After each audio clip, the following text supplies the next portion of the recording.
back to Fishing Without Bait, a lifetime without definitive expectations. And today, as promised, we're going to continue our conversation with the Reverend Ron Hunt. So there you are, this young man having dreams about being in that ring, being like an Eddie Guerrero. And where'd you go from there? Yeah, so fast forward. So I graduated from Union Area High School in Newcastle, and that was 2011. And it was always that dream. Like I said, it was that dream from '98 all the way up until that time. It just became stronger and stronger. So me playing football, everything else. Okay, people might have been thinking I was weightlifting for football, but I'm weightlifting because I see this person over here. I see what The Rock is doing. I see what this person doing. I see what that person's doing. So I need to do exactly that in order to have an opportunity to go where they are. And it was 2011, and I told them, I said, this is what I want to do. So my parents made what they thought was a deal with me, but it was the easiest deal that I ever made. I'm not a betting man. They said, we'll help you with wrestling school if you promise to get some form of a higher education, if you get your college degree. I said that was easy. I was planning on going to college anyway, so that was an easy trade-off. So I had some family down in Florida. So I relocated down to Florida in 2011. I trained with a gentleman named Afa the Wild Samoan. It was him and his brother Sika. They were known as the Wild Samoans. I remember Afa and Sika. Yeah. Sure. The Islanders, the Wild Samoans, them and Captain Lou Albano.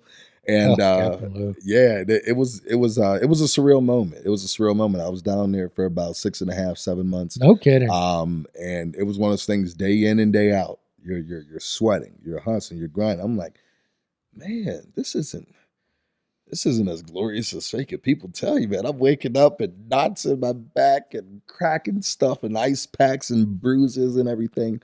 But I wouldn't have traded for the world. And I think that was my mindset of, I was meant to do this, and I've came this far. I can't turn back now. I have to finish writing this story. So you were with Afa and Sika. Yeah. Okay. So I was the original honorary. No, I was original honorary use, but okay. No. So, but yeah, it was one of those things that just being able to surround yourself with people that were just as hungry as you. Some that I consider dear friends even to today. Yeah. And then being able to sit under a learning tree of a legend such as Afa. Did The Rock ever show up? No. I'm actually sad, but him and I have had some interactions on social media a lot of times. So was Captain Lou still with us back in 2011? I know he wasn't at the train site. I gotta check that. I know I didn't meet him directly, but I know that we had a few people that came through. So you had your Paul Londons. You had Dudleys that came through. They were right in that Florida area. I want to say that was even in the earlier stages, well before there was even like an NXT and everything like that. Yeah. Well before. But just be able to see some of those people that came and trickled in, we'll just sit there and watch, impart some wisdom, and then. But we kind of got to the point that you weren't starstruck at that time. All of us were there because it's a business. So tell us about the training. What type of? You just don't show up. No. Very rigorous. In that time, they would try to make you hate it so much that you would quit. And it wasn't anything in regards of hazing. It was to push you so they can sift out and see who really wants to do this. We weren't learning the tricks of the trade. We weren't learning the techniques of anything right out the gate. It was hustling. Actually, I tell people it was harder than football. And I played football for 13, 14 years. Way harder than football. You're talking about taking the bumps. You're talking about running miles. I'm outside running miles, having to lift, having to do push-ups, sit-ups, burpees and squats and everything, taking out the ring, putting up the ring, everything like that. Then you will later get to that. And we're talking about a couple of weeks or so in. But it was all a part of the sifting process. And I think for me, I was very fortunate about that because I feel like if it wasn't that rigorous, I would not have appreciated the journey. And for me, that was the most rewarding thing. So every opportunity that I had from 2011 until now, I've appreciated every step of it because I understood that it took blood, sweat, and tears to get there.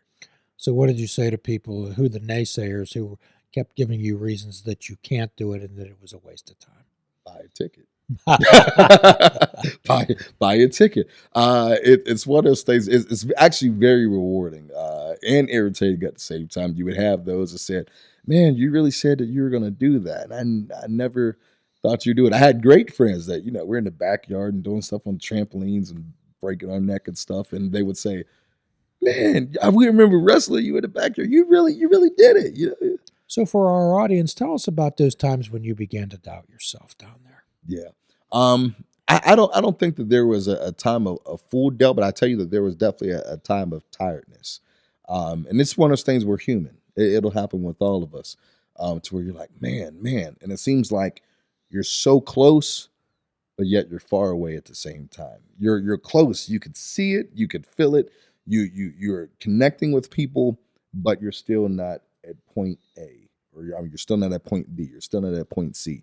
You're here. And at times it may feel like you're stuck in the middle. And now you're like, how can I now get to these different points? So you trained there for 7 months. 7 months. Okay. At what point did somebody say to you, "Hey, Ron, I think you got it"? I want to say about a month and a half in. Okay. About a month and a half in. And it wasn't like, "You got it, you're going." It was enough, just like you were talking about planting those seeds. It was the seeds that were needed to be planted. That I did not arrive, and I was nowhere close, but I was on the right trajectory. And for me, I think it was one of those things. We in the business we call it the it factor. Some people just have the it, and it's not meant for everybody. Unfortunately, sometimes our dreams and our passions and our callings may not align, and that's perfectly fine. We always have some type of rerouting. But then there are those that sometimes those things kind of intersect right at the proper crossroad. And I think about a month and a half in, and even then I didn't know it. They're like, "Hey, I've been very fortunate to be able to pick the brain or have certain people see me, and some of the same things that people have said in different states, but they're at different levels of success in the business that I come to love, have said almost the same thing." And I'm like, I appreciate it, but I don't know what you're seeing. But now being a coach myself and looking back 11 plus years later and being able to train up the next generation, I can now see some of the things that they were talking about. Now when I'm talking to those that are getting broken into business now. Was the training every day, Ron? Every day. Wow. Every day. So that would be mainly what it would be is Monday, Wednesday, Friday, or we go Monday through Friday. Certain days will be all your physical and agility. Other days will be conditioning. Other days will be film study. And then if you did have what we call an off day, you were in the car and you were traveling the roads with other veterans. And that was the main thing that they really wanted to impart in us. So although you're learning everything in the ring, you can learn just as much of having your mouth closed and your ears open with people that have more experience than you. And that was the biggest thing that I took away from that. And they were absolutely correct. A lot of those times, unfortunately, you're driving in a car for 6+ hours, 8+ hours. You talk about 4 hours. That feels like 4 minutes to a wrestler now. But being able to just sit in the car and say, "Well, what about this? Or what about that?" Or we're listening to some type of show. Or we're just hearing different stories. Or we're backstage. We're listening to people talk about the event. And now we're able to kind of say, oh, that makes sense now. Oh, but it's all seeds that are being planted that then you can look back on whenever your time is coming, and all learning experiences. Well, quite often what we challenge people to do, sometimes I'll challenge people. I'll say, "Today, how about listening to more words than you say?" That's the main thing. That's the main thing. There's a saying that says a fool is known by the multitude of their words. And we can all learn something just by listening. And I tell people the word listen and the word silent are spelled with the same letters. No one more, no one less. So in order for us to properly listen, we have to be comfortable with just being silent. Sometimes being silent makes people uneasy. Oh, you're quiet. Very, very much so. A long time ago, we did a podcast called The Deafening Roar of Silence. Yeah. So 7 months. 7 months. And change. But 7 months, and going back to that, after getting to a point of it was a graduation point, but we always say that there's no such thing as graduation. You're always learning in this business. Even now, I'm still learning in this business. I still have my mouth closed, my ears open to veterans that know more than me in this business, and at different stages. And so after that 7 months, I came back. I went to Teal College in Greenville, Pennsylvania, and I studied in media communications. I was still on the football team at that present time. But then now that was really where the beginning of my wrestling journey started, because then I was able to apply all of this that I learned, being able to do shows, being able to see how different things work, being on some shows that were great, phenomenal, being on some shows that weren't so much. But every single step was a learning curve. So how does one do that? Does one knock on the door of a promoter and say, I'm a wrestler? Then there were, I mean, clearly there was social media then, so it was a connection of social media. But then also still, like what I was brought up in is jumping into cars. You all of us have some type of connection. So someone knows someone that knows someone, and someone knows someone that knows someone that knows someone. So being able to say, hey, I'm gonna have a couple people with me. Do you mind if they come? And we're there. We help tear down the show. We help build the ring. We help with different stuff, bringing the merchandise back, bringing the ring attire back, being back to, hey, what do you need? Is there anything that you need? And being able to do that, I think once people are able to see you and see the quality that you bring, even if it's not what you want to do. So, for example, maybe I'm not wrestling on this show. Maybe I've been to this show 3 or 4 times. I'm not wrestling either time, but they're seeing me with a willing spirit, with a positive spirit, helping to tear down the ring, helping to bring the ring clothes back. Hey, what do you need? Oh, you got any bottles of water? Hey, you're good. All right, let me get that real quick. And then doing that, hey, no problem. Let me know if you need anything else. That goes a long way. That goes a long way. A positive spirit and the willingness to do something. I tell people, a little bit of something is better than a whole lot of nothing. Well, generally what I tell people is when you have interest, they'll have interest. And that's the thing. No, that's spot on. When you have interest, they have interest. And I was actually just talking to a friend a little bit earlier today, but you can show up here and there. You can show up at the same places, giving people lifelong opportunities. It all it takes is one opportunity and the right person to see it, and you're off to space. But yet you can fully pee it down the drain because you show up. You don't. It feels like you have no interest. You have no zeal. You have no vigor. You have no enthusiasm, and word of mouth travels a long way. You don't want to be known as a person that just showed up and you were just there. Well, we often, when we talk about 12-step meetings, it's not just the people who come 5 minutes before and leave 1 moment after. It's the people who come 20 minutes, half an hour before and stay half an hour after. Those are the people who catch the long timers' interest. Yeah. And I think that your actions, and we hear it, actions speak louder than words. I could say that I want it, I want this opportunity, I'm here for the opportunity, but then I just sit back, and if the opportunity doesn't come when I think it should come, then I'm like, So my whole thing, and that I tell some of our students now, show up and show up willing to work. If you're not showing up willing to work, and I tell people now, we may have an opportunity for someone, but if I know that you are not putting in the work when you feel that eyes aren't watching you, because that's going to show the true character of where you are. You can show all the work in the world if I'm just staring at you, but what if eyes aren't watching you? Do you have the same enthusiasm? Do you have the same zeal? Do you have the same interest? And if I'm not seeing that, then I'm like, do you really want what you say is your passion or is your dream? But some of the people that, if I know that you can only do A, B, and C, and I see you doing A, B, and C to the best of your ability, I'm going to give you more opportunities than a person that says they want A through Z and they're not even willing to do A and B. Much of life is showing up, Ron. Tell us about your first match. Oh man, whoo! I don't know what.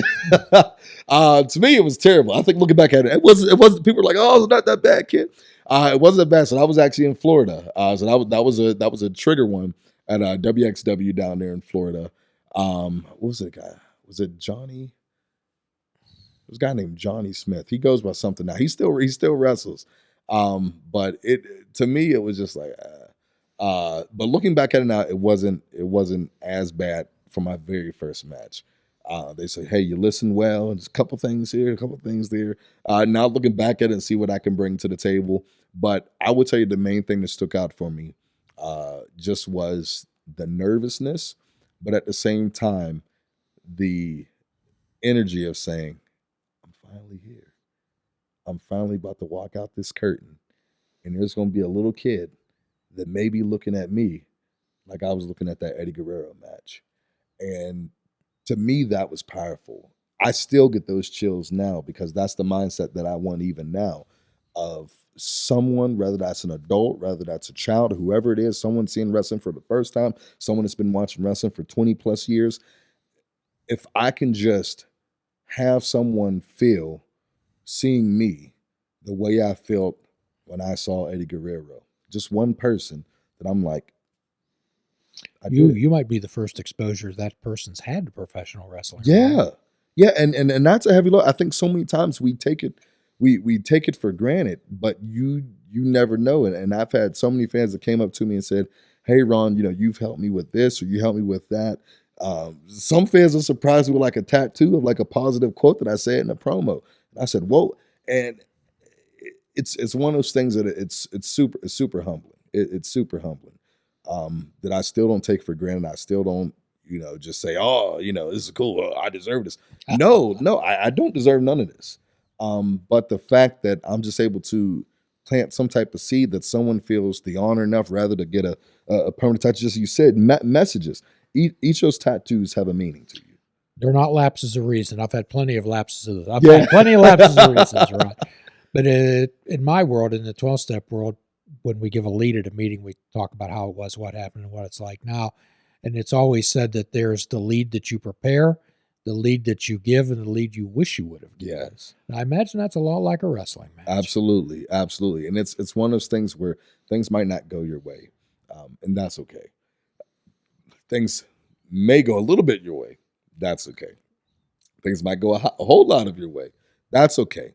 It's okay no matter what step that you land on, because you know that you can always have another opportunity to do something like that again. And that's the whole purpose with life, in my opinion. I always tell our students, if I'm just teaching you about wrestling, or we're just teaching you about wrestling, and I'm one of the assistant coaches at the Stronghold Training Center, Brandon K. Dean Radford. We always say, if we're just teaching you wrestling, we didn't do our part as a coach. But if you can get a life lesson out of this process, that's the main goal. Well, in the 12-step world, we talk about it's our singleness of purpose that bind us together. And I like when you're talking about the wrestling fraternity, the wrestling community, and you were talking about how do we build each other up?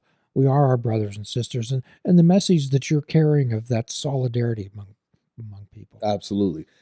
It's one of those things where, and we often say that, especially with my brothers with Shane Taylor Promotions and us as a whole giving out to the world on a national level, we say, if not us, who? And if not now, then when?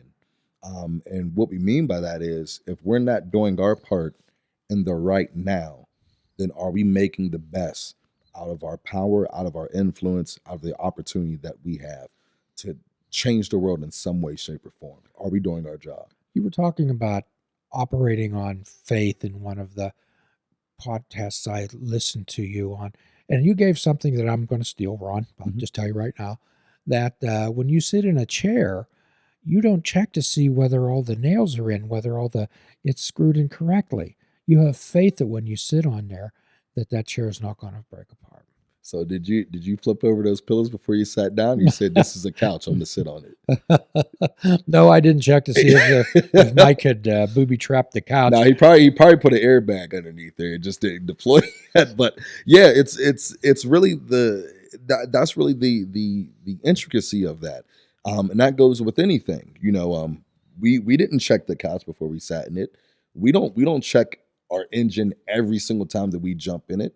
We don't bust open the gas tank and say, Am I sure that there's 3/4 of gas in here? No, we're trusting. Hey, we put gas in it last week or 2 days ago. There's still gas there. There's still oil in the car. Did you even hear the crowd during that first match, Ron? No. I was nervous. I think I heard my voice more than anything. So, and my voice is like, oh my god, oh no, yeah. And now talking to students now, we tell them so. We're like, did you hear the crowd? You could have did this because the crowd was giving you this. We're like, we didn't hear any of that. We're just like, we're worried about. Okay, all right, what am I gonna do? What am I gonna do? And I'm like, I've been there. How do you deal with all that nervous energy after that match? You must have been exhausted. I still get exhausted. Still get exhausted. I say if you're not getting nervous right before a match, then that may be the time that something serious may happen. Yeah. If you don't have a little bit of jitters or a little bit of nervous, a little bit of jitters and nervousness is okay.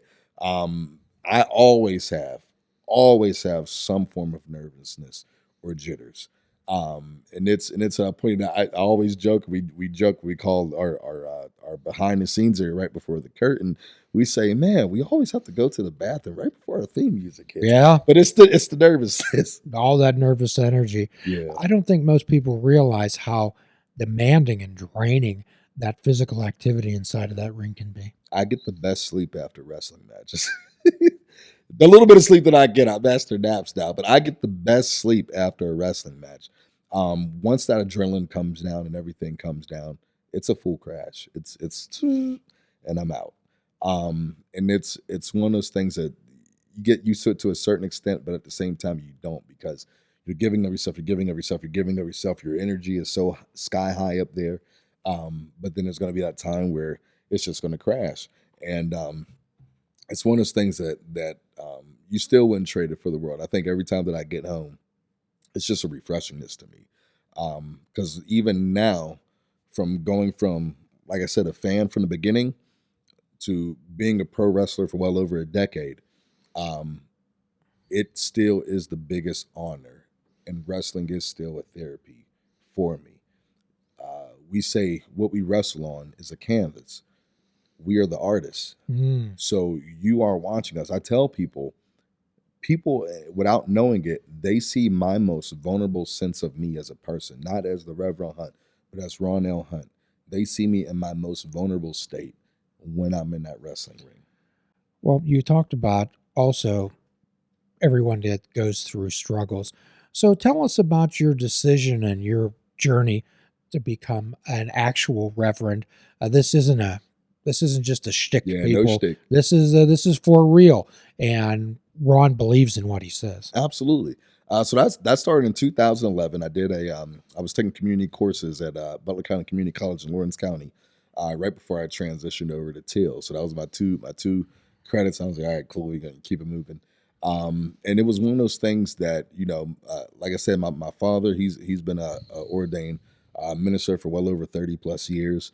So I say that's the OG. That's the Rev Senior. I'm almost like the Rev Junior. So that's the OG. That's Papa Rev. Then you got my mom. She's Mama Rev. It's a whole wrestling thing. But it's one of those things to where it was really, I felt a calling for me. Being a young man, I wasn't expecting it.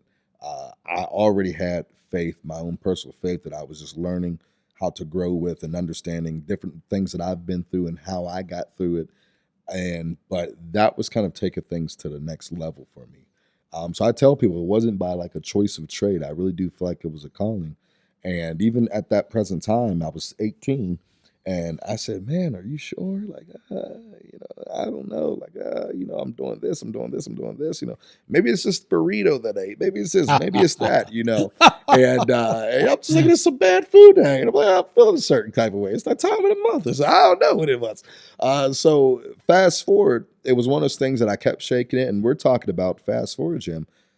I want to say about a good 4 or 5 months I was wrestling with that before I said, all right, this is really what God is calling me to do. It was about a good 4 or 5 months of me tussling, and we're talking about a physical wrestling. That was a spiritual wrestling battle for me. And I lost that one. A spiritual wrestling battle. It was a spiritual wrestling battle. I lost that match, man. And that was me wrestling with faith on another level. And being able to see. And I think at that time with me on a personal level, on a man to man level with myself was me saying, I don't know. I don't think this is for me because I wasn't fully dealing with my worth on a whole nother level. Say more about that, Ron. Yeah. So with me, I said, okay, I know I can do this, I can do this, I can do this, but this where I feel like you're pulling me, God, uh, I can't do that. No, Mm. I'm not worthy of that. And I think to me that was a part of uh, me really not understanding where I was and what I can bring to the table for others. So you're talking about a higher power having more faith in you than you did in yourself at Very that much, time. very much, very much. And I think when looking at it, um, we always have a why.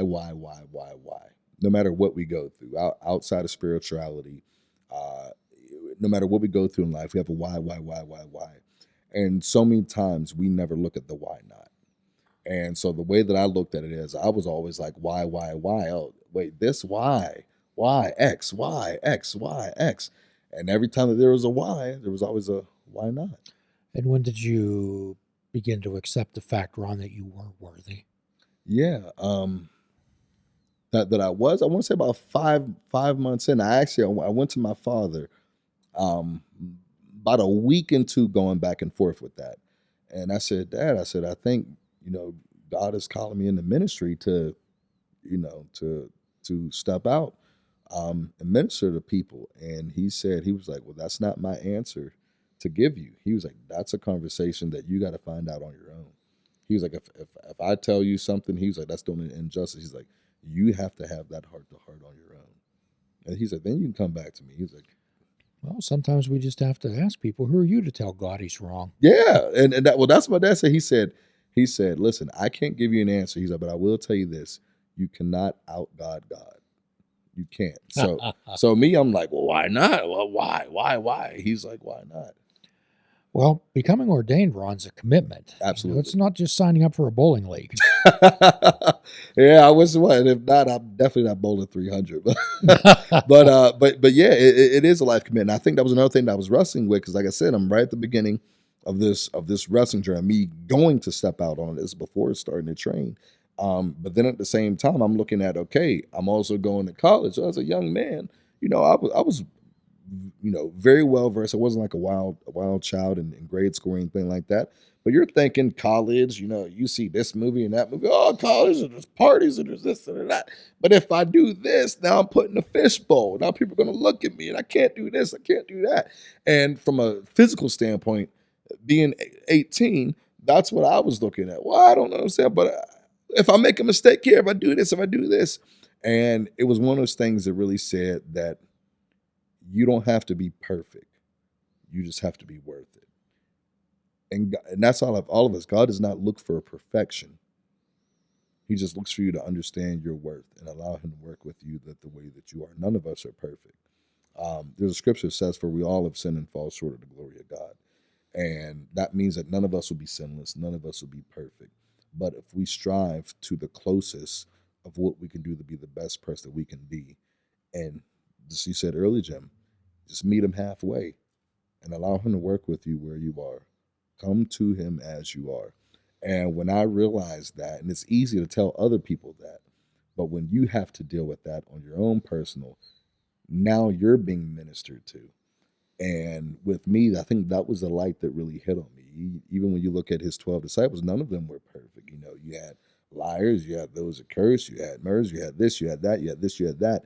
But he was still able to reroute them and work with them and allow somebody to understand them. And I think the biggest thing that we have, the strongest tool that we have is our own personal testimony of overcoming something or of getting through something and say, hey, if this can be done for me, why can't it be done for you?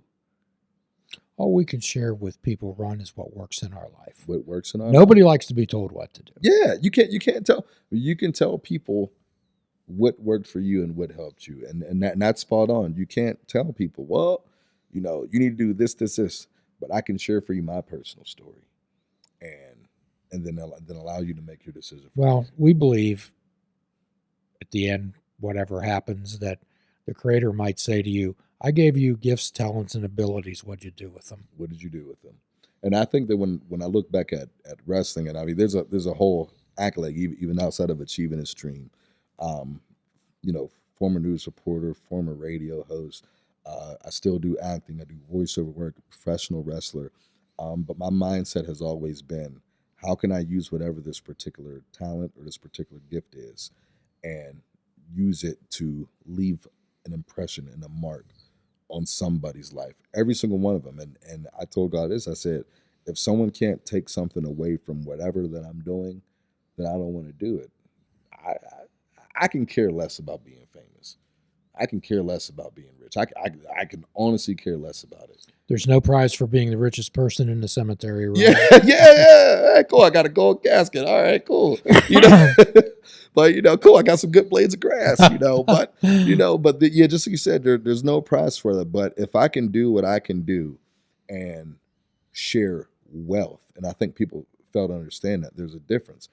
I can be rich, but it doesn't mean that I'm wealthy. And I think the true wealth comes from what you have to offer internally to give to other people to make society better. Well, you're talking about planting seeds, Ron, and sometimes we plant seeds for trees we never get to climb. Yeah. And that's the patience part of it. I was impressed in one of your interviews you were giving. You were talking about if you were able to change one life, and you want to just leave it better than what you found it. Just one life. You can't change the world. So it sounds like you're also at this point in your life also a mentor. Yeah. I don't know if I would. So I've had a lot of people kind of say that, and I think it was a kind of an honor to hear that, or just parents coming up to me and saying how much their children look up to me, or parents coming up to me themselves saying, "Hey, you have really helped me," and I'm like, "Wow!" It shocks me. That's an awesome responsibility. It's a heavy responsibility. It shocks the heck out of me. But being able to hear that, I think it's a step back for me, because I'm just so used to just trying to do my part, that when I hear something like that, I stop. I'm like, "Wait, what? Oh, I didn't even know it." I was really impressed when I was watching one of your interviews with Ronnie Nicole and Theo Ivory, and you were talking about equality and equity. Could you talk about that? Yeah, we have so much that we can offer people, and when we look at it, a lot of people talk about equality, but there's no equity. So equality means that we want to treat everyone on an equal playing field. And the way that I look at it is, if I have a person that is 6'5", I have a person that is 5'5", I have a person that is 5 foot, and I have the same box that's on an equal level for everyone. As every single one of them step up, there's still a gap. We're treating everybody equally. We are. We're all standing on the same 3-foot stage, but there's still that gap because you have different people at different levels. But from the equity side of things, okay, I have a 6'5" person here. I keep them grounded. I have a 5'5" person here. I give them a little bit of elevation. I have a 5'5" person here. I give them a bigger elevation. Now we're all grabbing the same reach. We're all at the same level at this time. And I think when it really looks back at it is, and there's nothing wrong with equality, but we also have to understand, in my opinion, that the equity is the most important. If we treat everyone with the equality, there's still going to be some form of a gap somewhere. We can all come through the same door. We can all use the same elevator. But what if someone can't walk up those steps? We're all coming through the same entrance. We're all coming through the same equal entrance.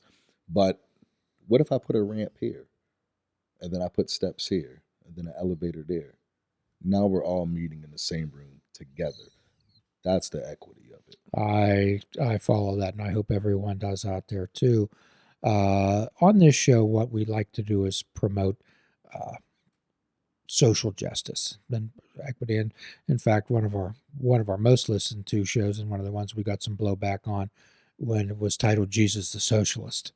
When I tried to explain that Jesus was the architect of socialism, but yes, we are our brothers and sisters keepers. Yeah. Because that's what Jesus's message was, one of love, compassion, and forgiveness. Absolutely. And in that, Mike and I, the producer of this show, we talked about, if that isn't part of your personality and the way you present in life, then you might want to re-examine your identity. Yeah. It's one of those things, and we talk, and that's a great point. There's no such thing as perfection, and when you look at the whole story, at one point, Jesus sat at the same table of people that the normal, common man, woman, boy, and girl, common everyday person would have said, "I don't know why you're talking about." Even in today's time, we have people that say, "Oh, I wouldn't talk to this person. I wouldn't do this. I wouldn't do that. I wouldn't do this. I wouldn't do that." He sat with some of those same people that people look down on and said, "I'm going to deal with them. I know that they may be going through this and this and this, but I'm going to deal with them as they're in their current stance." And when you look at a more progressive matter, it's funny when because I mentioned this in a wrestling promo. People are like, "Oh, Jesus would never do this." I'm like, "Well," I'm like, Jesus flipped tables because he had tax collectors not doing what they should have been doing at that present time. And the message that it leaves for me is, number one, we have to be comfortable with meeting people where they are, and at the same time, we also have to be comfortable of standing up for what we feel is right. I like the way you're talking. You had talked one before about we all come through various struggles, Ron.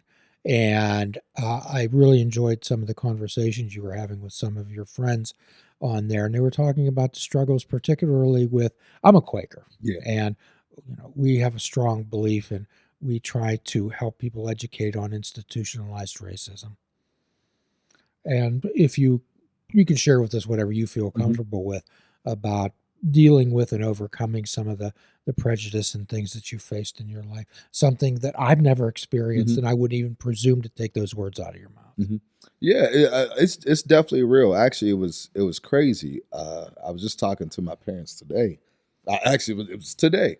They were coming back from somewhere, and they were coming back from the airport, and my mother, she was going through TSA, and she was getting a bin or something like that, and she bumped into a guy. She said, "Excuse me, sir, can you move your thing just so we can put another tray here?" And he said, "Don't touch me. You're black." This happened today. Yeah. 2023. Uh, and then some people behind my parents heard him, and it was a good amount of people that said, "Listen, sir, this is 2023." And unfortunately, it still happens today. Um, I've been through some things on a personal level growing up. Certain things said to me. I've had my face spit into. I've been at wrestling shows, and I want to say in regards of the last 2 years of people calling me racial slurs. Last year, someone called me a racial slur. It happens. It's a very real thing. But at the same time, you also have to understand that the world will never be perfect.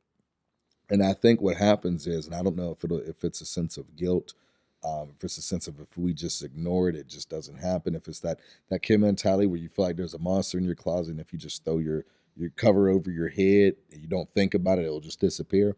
But these are very much real things that we have to deal with. And if we don't find a way to deal with it or find a way to transform it in a way and do our part, then it's going to keep happening. When I try to tell people, silence, you're as guilty as you're as guilty as the person is committing it, because you're not willing to do your part. Your part doesn't have to be anything magnificent. Your part, it doesn't have to be on a physical. So you don't have to fight anybody. You don't have to do anything like that. You don't have to threaten someone. But we all have some form of a part that we can use with this thing that we call our voice, the thing that you and I are using right now. And it all starts with having these important conversations at the dinner table, in the city council meetings, at the different demonstrations, at the different protests. We all have a voice that we can use.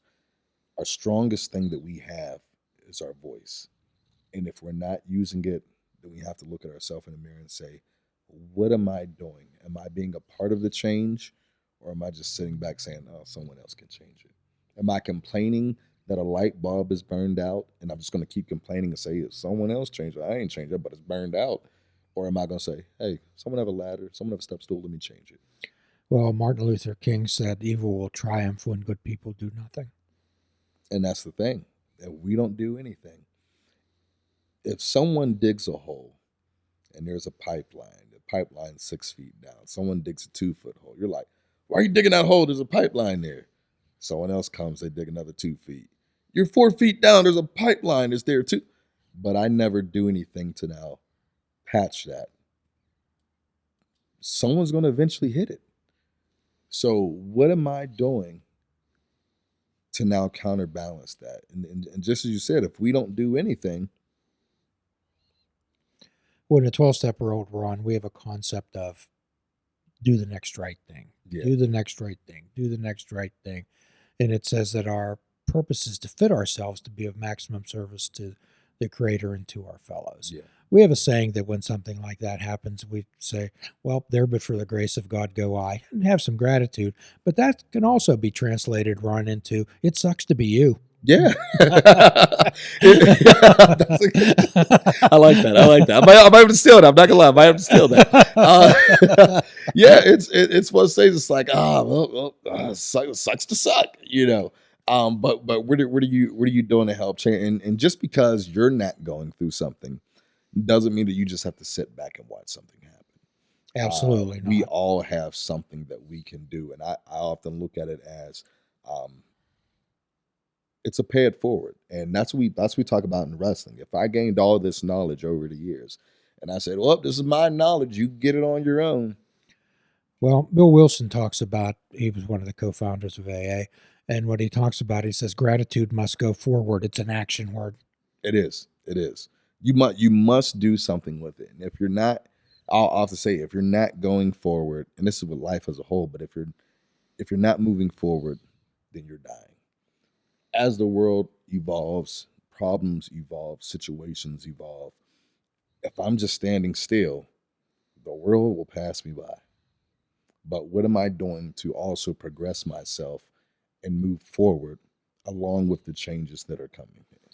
So, Ron, if the space aliens come down and they chose Ron Hunt to be a representative of the human race to say, okay, Ron, convince us that the human race should be spared. What's good about being Ron? I think the best thing about being me, and then honestly, I'm no different than the world, but the best thing about being me is I have an opportunity to change a life. I have an opportunity to plant a seed, to have someone's mindset change. And that same thing that I look at as an optimistic situation is the same that every single person has. We all have the opportunity to plant a seed to help change someone's life. Why? Because someone did it for me. Someone did it for you. Someone did it for Mike. Someone planted some type of seed to allow us to do something to get us to the point that we are in 2023. So what you're telling our audience is that you have a responsibility to carry the message. You have a responsibility to carry the message. That's my particular responsibility. That's your responsibility. That's all of our responsibility. But the thing is, how are we going to carry it? Well, Ron, I know we didn't talk about wrestling much tonight, but I was so impressed by listening to your interviews. This is the message, at least selfishly and self-centeredly, that I wanted to listen to. Absolutely. I truly appreciate it. And anytime that we can do this down the road, always want to come back. So I love it. We always enjoy it. And maybe the next time we'll talk about wrestling, which a lot of people are interested in. Remember, I grew up with Bruno Sammartino. Yeah. Dominic DiNucci, Bruno Sammartino. Bruno Sammartino. All Jumping Johnny DeFazio, all those people. Those were the people that I watched. And but Ron, you've been absolutely delightful, and we hope that you won't be a stranger on this show. Appreciate it. Anytime you need me, I'm here. Okay, and at the end of every podcast, Ron, we offer a free prescription: fruits, nuts, and vegetables, and unplug your television and take up fishing. However, for a truly mindful experience, we suggest that you fish without bait. A lifetime without expectations. Forgive yourself and forgive another. Do a kindness for yourself and do a kindness for another. If we're all not God's children, none of us are. Namaste, my friends. Do some pickups real quick. Okay. Go into the outro. Just we're going to continue our conversation with Rev Ron Hunt, and in the meantime, and do your outro. And welcome again to Fishing Without. No, we're doing the end. Oh, doing the end. Okay. He was ready for it. We'll do the ends back to back. So okay. And we'll continue our conversation on our next podcast with the Reverend Ron Hunt. And a free prescription Fruits, nuts, and vegetables. Unplug your television and take up fishing. And for a truly mindful experience, we suggest that you fish without bait. Do a kindness for yourself and do a kindness for another. Forgive yourself and forgive another. Till all are free, none are free. Namaste, my friends. And we'll continue our conversation on our next podcast with the Reverend Ron Hunt. And a free prescription. Fruits, nuts, and vegetables. Unplug your television and take up fishing. And for a truly mindful experience, we suggest that you fish without bait. Do a kindness for yourself and do a kindness for another. Forgive yourself and forgive another. Till all are free, none are free. Namaste, my friends.